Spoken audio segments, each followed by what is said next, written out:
भाजपचा पराभव केलाय, काय पहिली प्रतिक्रिया आहे तुमची? सर्वप्रथम मी वानवडी साळुंकेवार जनतेतील सगळ्या जनतेचे मनापासून आभार मानतो. साळुंकेवार जो आमचा प्रभाग आहे वानवडीचा, त्या प्रभागातील नागरिकांनी या ठिकाणी मतदान केलं, मला पाठिंबा दिला, मला आशीर्वाद दिले, विश्वास व्यक्त केला, त्याबद्दल त्यांचे मनापासून आभार मानतो. पुणेकरांचे आभार मानतो. दोन झालेला आहे. माझ्या मातोश्री पराभूत झाल्यात, माझे चौथा उमेदवार पराभूत झालेत जांभूळकर ताई, पण मी आणि साहिल केदार हे दोघं निवडून आले, त्याचा निश्चित आनंद आहे.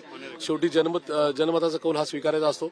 पण एक नक्की आहे की शेवटच्या 3 दिवसामध्ये म्हणजे नॉमिनेशन झाल्यानंतर शेवटच्या 3 दिवसामध्ये मला एका म्हणजे काँग्रेसमध्ये यावं लागलं, काँग्रेसने मला स्वीकारलं, त्याच्यानंतर जनतेने मला पक्ष बदलल्यानंतर सुद्धा स्वीकारलं. त्यामुळे जनतेचं जितकं कौतुक करावं, म्हणजे वानवडी साळुंकेवार प्रभागातील जनतेचं जितकं कौतुक करावं तेवढं करावं कमी आहे. कारण शेवटी 12-15 दिवसामध्ये मी माझं आणि माझ्या आईचं चिन्ह मी पोहोचवलं. त्याच्यामुळे या सगळ्या परिस्थितीमध्ये इतकं विक्रमी मतदान झालं, त्याबद्दल मी त्यांचा कायम ऋणी राहील. इथून पुढच्या काळामध्ये वानवडी साळुंकेवार प्रभाग असेल किंवा पुणे शहर असेल, याच्यामध्ये काँग्रेस पक्षाचा विचार पोहोचवणे, या वानवडी आणि पुणे शहराचे प्रश्न हे राज्याच्या आणि देशाच्या पातळीवर पोहोचवणे, त्यासाठी वाटेल तर संघर्ष करायची प्रशांत जगतापची तयारी राहील. हा विजय मी वानवडीतल्या समस्त जनतेला समर्पित करतो. शाहू फुले आंबेडकर विचारधारा, काँग्रेसच्या नेहरू गांधी विचारधारेला समर्पित करतो.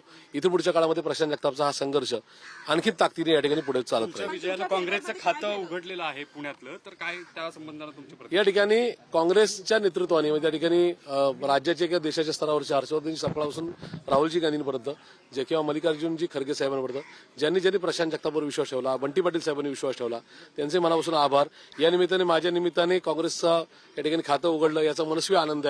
पण हा आनंद पुढे नेत असताना इथून पुढच्या काळामध्ये काँग्रेस पक्ष आणखीन बळकट करणे, तो शहराच्या, जिल्ह्याच्या आणि राज्याच्या स्तरावर बळकट करणे ही प्रशांत जगतापची प्राथमिकता आहे. शिवरकरांनी पैसा वाटला, मोठा पैशांचा वापर झाला होता. शिवरकर हे माजी राज्यमंत्री असून इथं जवळजवळ 4 आमदार आणि 2 माजी राज्यमंत्री या ठिकाणी माझ्या विरोधात लढत होते. त्या सगळ्यांचा पराभव होऊन प्रशांत जगतापचा विजय हा निश्चित वानवडी साळुंकेवारमधील जनतेचा माझ्यावरचा विश्वास आणि जी विचारधारा असे ना, ज्यांनी मला सोडलं किंवा मला बाजूला करण्याचा प्रयत्न केला, त्यांना पण माझा तो सल्ला आहे की या ठिकाणी शाहू फुले आंबेडकर विचारधारा कालही जिवंत होती, आजही आणि उद्या सुद्धा राहील. राज्याचं निष्ठा जिंकली का? प्रशांत जगतापची निष्ठा नक्की जिंकली. ती विचारधारेच्या संदर्भात असेल किंवा माझ्या भागातल्या, माझ्या मतदारसंघातल्या जनतेच्या संदर्भात माझी जी निष्ठा होती ती निष्ठा कायम जिंकली. जे आता मला म्हणजे पक्ष सोडताना जे मला थट्टा करत होते की आयडियोलॉजी आता चालत नाही समाजात, तर त्यांना माझा तो सल्ला म्हणजे नम्रपणाने, त्या ठिकाणी खोचकपणाने नाही की आयडियोलॉजी कालही जिवंत होती, आज आहे. शाहू फुले आंबेडकर विचारधारा कोणी पुसू शकत नाही. प्लीज इथून पुढे तरी विचारपूर्वक सगळ्यांनी निर्णय घ्यावा. प्रशांत जगतापांनी पक्ष सोडताना प्रशांत जगताप भाऊ झालेले होते. आता अगदी 10 ते 15 दिवसांमध्ये पुन्हा एकदा तुमच्या आयुष्यामध्ये क्षण आलाय की तुम्ही आनंदी आहात आणि भाऊक झालेला आहात, की सगळं काही डोळ्यासमोरून जात आहे का की 28 वर्ष ज्या पक्षामध्ये संघर्ष केला त्यांनीच तुमच्या विरोधामध्ये इथं प्रचार केला किंवा कटकार? त्याचं खूप वाईट वाटतंय. मी 26.5 वर्ष त्यांना दिले, तन मन धनाने दिली, त्यांच्यासाठी प्रचंड आक्रमक राहिलो, प्रचंड कष्ट केले, 24/7 कामकाज केलं. पण त्यांनी माझ्या विरोधात उमेदवार देण्याच्या संदर्भामध्ये फोनवरून आक्रमक भाषा वापरणे, त्याचबरोबर माझ्या विरोधात प्रचाराला येणे, ह्या सगळ्याच गोष्टी सामान्य कार्यकर्ते इथून पुढे नेत्यांवर पक्षावर विश्वास ठेवू का नाही यासाठीची एक थट्टा झाली ती. मला वाटतं विजयाचं श्रेय कोणाला द्यायला? विजयाचं श्रेय फक्त आणि फक्त माझ्या प्रभागातील मतदारसंघातील नागरिकांना, मतदार बंधू भगिनींना आणि शाहू फुले आंबेडकर विचारधारा जे जपतात, जे मानतात त्या सगळ्यांनाच. पवार साहेबांना भेटणार का? निश्चित भेटेल येणाऱ्या काळामध्ये. त्यांचा आशीर्वाद घ्यायला नक्की जाईल. मी पहिलं सांगितलं इथून पुढे माझा त्या पक्षाशी काही संबंध नाही, पण पवार साहेबांच्या बाबतीत श्रद्धा कालही होती, आज येईल, उद्या सुद्धा राहील. निश्चित त्यांचे चरण स्पर्श करून आशीर्वाद घेईल. कारण की शेवटी एखादं मोठं नेतृत्व जे लोकनेतृत्व असतं त्यांच्या संदर्भामध्ये कधीच एखादी निवडणूक किंवा एखादा काही नका उमेदवार आहे ह्या त्याच्या लिमिटेशन असतात किंवा त्यांच्यामुळे त्यांच्यावरची श्रद्धा बिलकुल कमी होणार नाही. राष्ट्रवादीच्या नेत्यांनी तुमच्या विरोधात कट रचला होता, त्यांचे आभार मानणार का?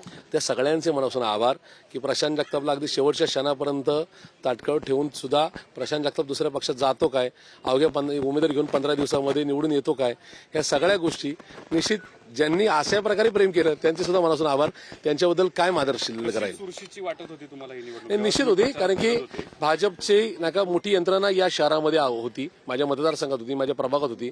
शिवाय काँग्रेसचेच एक माजी राज्यमंत्री ज्यांनी स्वतःच्या मुलाला माझ्या विरोधात भाजपच्या तिकीट उभं केलं, त्यामुळे आव्हान होतं, पैशाचा महापूर होता, या ठिकाणी प्रचार यंत्रणा त्यांची तगडी होती. अशा परिस्थितीत सुद्धा खूप कमी दिवसामध्ये विजय मिळवणं ही निश्चित खूप मोठी बाब आहे.